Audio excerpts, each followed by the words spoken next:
Cinema ரகசியம் நேயர்களுக்கு வணக்கம்.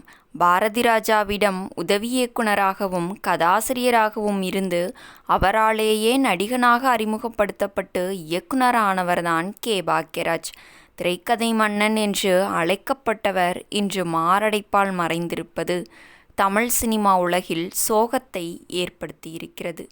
25 படங்களுக்கும் மேல் இயக்கியிருக்கும் பாக்யராஜ் பல படங்களில் நடித்துள்ளார்.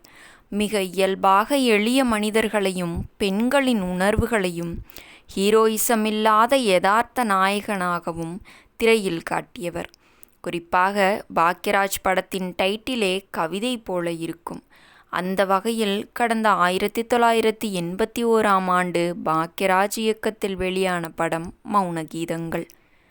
இந்த படத்தை இயக்கியது மட்டுமல்லாமல் அதில் நாயகனாகவும் பாக்யராஜ் நடித்திருந்தார். அவருக்கு ஜோடியாக சரிதா நடித்திருந்தார். படத்துக்கு கங்கை அமரன் இசையமைத்தார்.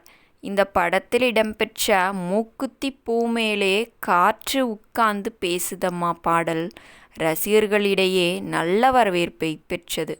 இன்றும் பலராலும் இந்த பாடல் ரசிக்கப்படுகிறது. இந்த பாடலை கவிஞர் வாலி எழுதியிருந்தார். ஆனால் தொடக்கத்தில் இந்த பாடலின் சோகமான வெர்ஷன் வேண்டாம் என மறுத்திருக்கிறார் பாக்யராஜ்.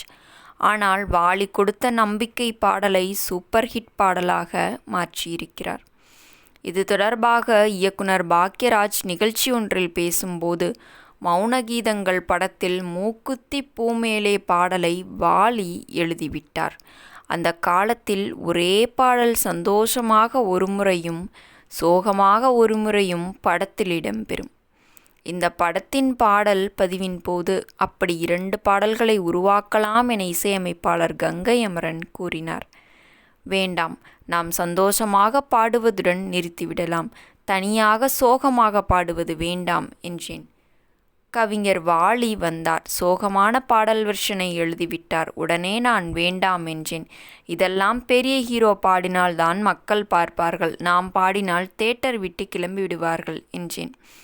அதற்கு வாலி, யோ, அடக்கி வாசிக்கிறதும் சரிதான், அடங்கி வாசிக்கிறதும் சரிதான்.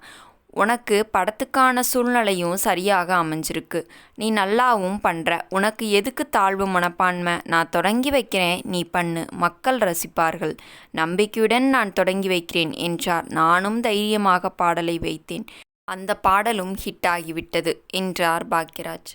நேயர்களே, இந்த வீடியோ பிடித்திருந்தால் வீடியோவிற்கு ஒரு லைக் கொடுத்துவிட்டு நமது சினிமா ரகசியம் சேனலையும் சப்ஸ்கிரைப் செய்து கொள்ளுங்கள். உங்கள் ஆதரவுதான் எங்களின் பெரிய பலம். மேலும் நாளை இது போன்ற சுவாரஸ்யமான சினிமா ரகசியத்துடன் உங்களை சந்திக்கிறேன். நன்றி, வணக்கம்.